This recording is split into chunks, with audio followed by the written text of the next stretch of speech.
আজি যেহেতু 24 তাৰিখ আৰু আপোনালোকে নিশ্চয় জানে আজি এখন অসমীয়া আৰু নতুন সিনেমা ৰিলিজ হৈছে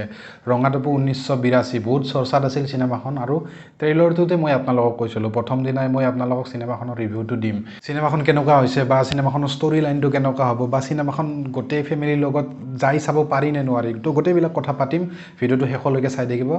গোটেইখিনি কথা গম পাব সিনেমাখনৰ যেতিয়াৰ পৰা ট্ৰেইলাৰটো ৰিলিজ হৈছিল তেতিয়াৰ মানে সিনেমাখন অলপ বিতৰ্কত আছিল কিছুমান সিন আছিল ট্ৰেইলাৰত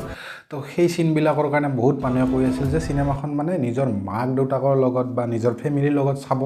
পৰা বিধৰ এইখন সিনেমা নহয় নিজৰ লগ বন্ধুৰ লগত সিনেমাখন চাব যাব পাৰি কিন্তু ফেমিলিলৈ যাব নোৱাৰি কিন্তু সিনেমাখন চাই মেলি মই আপোনালোকক 100% মানে গ্যাৰান্টি দি কৈছোঁ আপোনালোকে ফেমিলিৰ লগত যাওক নিজৰ ল'ৰা ছোৱালীৰ লগত যাওক সিনেমাখন চাব পাৰিব তেনেকুৱা ধৰণৰ একো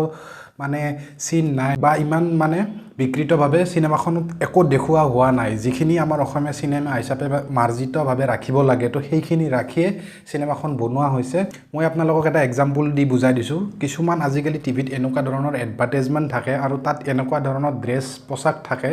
আপুনি নিজৰ ফেমিলিৰ লগত চাব নোৱাৰে কিন্তু এই সিনেমাখনত তেনেকুৱা ধৰণৰ একো নাই সবখিনি চালি জাৰি চাই ভালদৰে তাৰ পাছতে সেই সিনখিনি দিয়া হৈছে আৰু সিনখিনি এই কাৰণে দিয়া হৈছে ষ্টৰিটো মানে মানুহক বুজোৱাৰ কাৰণে সিনখিনি দিয়া হৈছে আৰু সিনেমাখন চলি থকা সময়ত সেই সিনখিনিৰ মানে অনুভৱটো আপোনালোকৰ মনত নাহিবই এনেকৈ ধৰণে ষ্টৰি লাইনটোৰ লগত সেই গোটেই সিনখিনি গুচি যায় এতিয়া সিনেমাখনৰ কাহিনীটো কেনেকুৱা হৈছে কাহিনীটোৰ যদি কথা ক'ব যাওঁ প্ৰতিটো কেৰেক্টাৰৰ মাজতে এটা এটা সিনেমাখনত কাহিনী আছে আৰু খুব ভালদৰে সিনেমাখনত মানে পৈত্ৰী কৰিছে গোটেই কাহিনীবিলাক ধৰক বিবেক বৰাৰ যেতিয়া এখন হাত কাটি যায় তো সেই হাত কাটি যোৱা সিনটো কিয় দিছে সিনেমাখনত বা কি পৰিস্থিতিত মানে বিবেক বৰাৰ হাতখন কাট খাই যায় তো সেইবিলাক গোটেই বস্তু সিনেমাখনত খুব ভালদৰে দেখুওৱা হৈছে লগতে বিবেক বৰা আৰু গুঞ্জন ভাৰদ্বাজ তেখেতলোক দুজন বন্ধু মাধৱ আৰু যাদৱ ইহঁত দৰে মাজত বন্ধুত্বৰ মাজত কেনেকৈ মানে কি আহে কি সাসপেন্স আহে আপোনালোকে চোৱাৰ কাৰণে সিনেমা হলত যাব লাগিব আৰু লগতে ৰিম্পি দাসৰ কেৰেক্টাৰটো খুব এটা সিৰিয়াছ কেৰেক্টাৰ মোৰ মানে চাই ভাল লাগিছে মানে তেখেতে মেইন কেৰেক্টাৰ যেন লাগিল এটা সিনেমাখনৰ তো তেখেতৰ কেৰেক্টাৰটোত খুব বেছি ইমোশ্যন আছে আৰু লগতে তেখেত যিহেতু এজন মুছলিম ছোৱালীৰ কেৰেক্টাৰ কৰি আছিল তো তেখেতৰ জৰিয়তে সিনেমাখনৰ গোটেই কাহিনীটো লিংক খায় আপোনালোকে হলত গ'লে গম পাব আৰু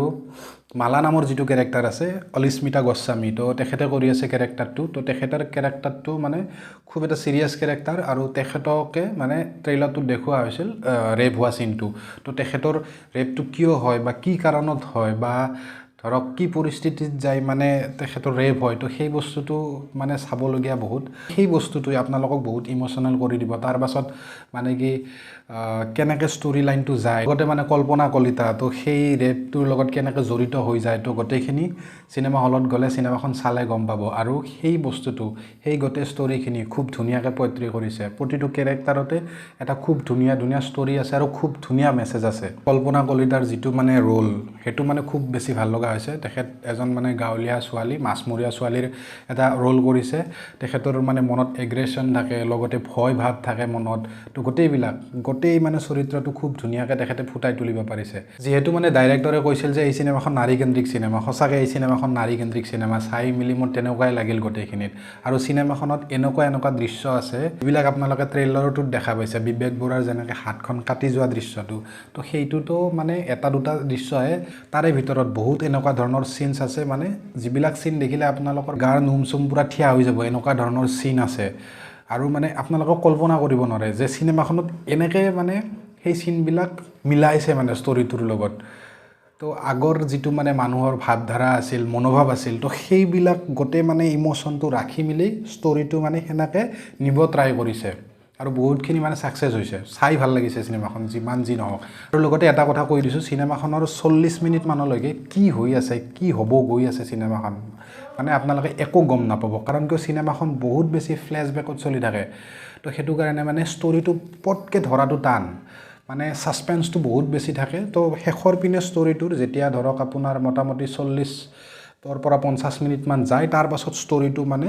লাইন লয় খুব ধুনীয়াকৈ এটা কেৰেক্টাৰৰ ষ্টৰিবিলাক লাহে লাহে খোল খাই যায় লগতে মই চিনেমাখনৰ আৰু এটা ভাল দিশ শেষত কৈ দিছোঁ চিনেমাখনত মানে এনেকুৱা কিছুমান দৃশ্য দেখুওৱা হৈছে ধৰক ৰাতিপুৱাৰ শ্বটটো 4টা-5টাৰ যিটো শ্বট হ'ব কুঁৱলী পৰি থাকে তো সেনেকেই শ্বুটিং কৰিছে ঠাণ্ডাৰ দিনত কেনেকুৱা ধৰণৰ মানে সেই দৃশ্যটো আহিব কেমেৰাৰ আগত তো সেনেকেই গোটেইখিনি শ্বুট কৰিছে একো মানে আৰ্টিফিচিয়েল ব্যৱহাৰ কৰা নাই বা ৰাতি আপোনাৰ লেমৰ পোহৰত কেনেকুৱা দেখিব গোটেই দৃশ্যটো তো সেই বস্তুতে দেখাব ট্ৰাই কৰিছে বা চৰাই চিৰিকটিৰ মাতবিলাক ৰাতিপুৱাৰ ভাগত কেনেকৈ ধৰক চৰাইবিলাকে আটা পাৰে তো সেই বস্তুবিলাক মানে একদম মানে এজ ইট ইজ দেখাব ট্ৰাই কৰিছে চিনেমাখনত এটাই ভাল লাগিল চিনেমাখনত মানে কি বেকাৰ কেৰেক্টাৰ এটাও নাই মানে যিকেইটা কেৰেক্টাৰ ইউজ কৰিছে প্ৰতিটোৰে কণ্ট্ৰিবিউশ্যন আছে গোটেই ষ্টৰিটোত এজনী মানে বয়সীয়াল মুছলিম তিৰোতা এটা দেখাইছে আপোনালোকে ট্ৰেইলাৰত যদি চাইছে বাচ্চা এটা যিটো লৈ মিলি এজন তিৰোতা থাকে তো সেই যিজনী তিৰোতা আছে তো তেখেতৰ আপোনালোকে এক্টিংটো চাব তেখেতৰ এক্টিংটো শেষৰ পিনে খুব ধুনীয়া লাগিছে তেখেতে খুব বেছিকৈ ইমোশ্যনটো দিব পাৰিছে মানুহক শেষৰ পিনে যেতিয়া মানে গোটেই চিনেমাখনৰ ষ্টৰিটো যাই মানে শেষত লগ লাগে আৰু এনেকুৱা ধৰণৰ কিছুমান ইনচিডেণ্ট ঘটে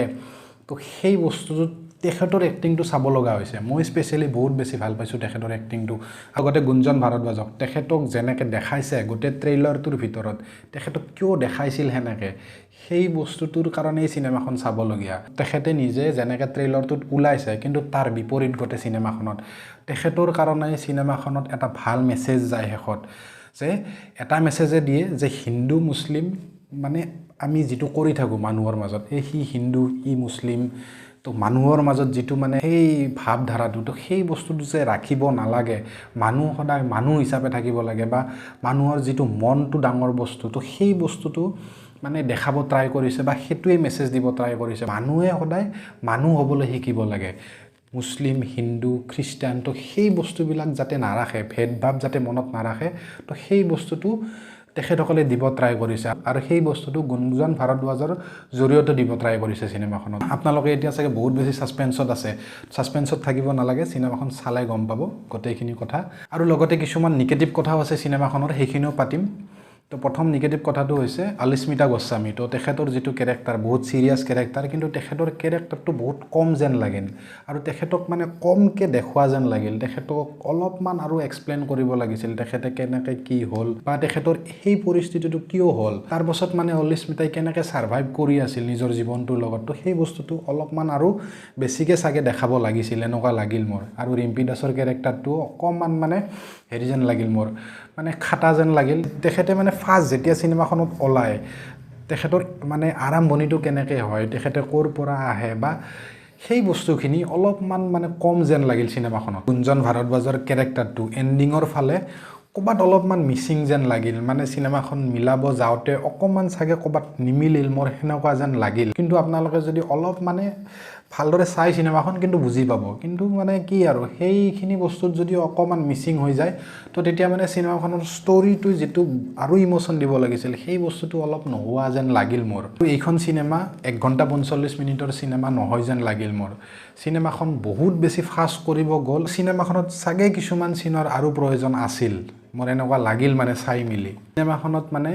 যেইকেইজন মানুহ শ্বহীদ হয় এই বিদেশী খেদা যিটো আন্দোলনক লৈ যিহেতু চিনেমাখন বনাইছিল সেই শ্বহীদ কেইজন কিয় হয় বা কি কাৰণত হ'ব লগা হ'ল শ্বহীদ তো সেই বস্তুটোৰ মানে ষ্টৰি লাইনটো পিছৰ ফালে অলপ মানে কমজোৰ যেন লাগিল মোৰ মানে মই নিজে ফিল কৰিছোঁ আপোনালোকে নকৰিবও পাৰে চিনেমাখন চালে চবৰে যিহেতু দৃষ্টিভংগীবিলাক একে নহয় তো আপোনালোকে চিনেমাখন মোতকৈ চাই কিছুমান দৃশ্য ভাল পাবও পাৰে কোনো ডাঙৰ কথা নহয় যিহেতু মোৰ দৃষ্টিত মই যিখিনি দেখিছোঁ তো সেইখিনি আপোনালোকক জনাব চেষ্টা কৰিছোঁ যি নহওক চিনেমাখন মানে অভাৰঅল মই যদি ৰেটিং দিব যাওঁ 6ৰ পৰা 7ৰ ভিতৰত ৰাখিম চিনেমাখনৰ ৰেটিংটো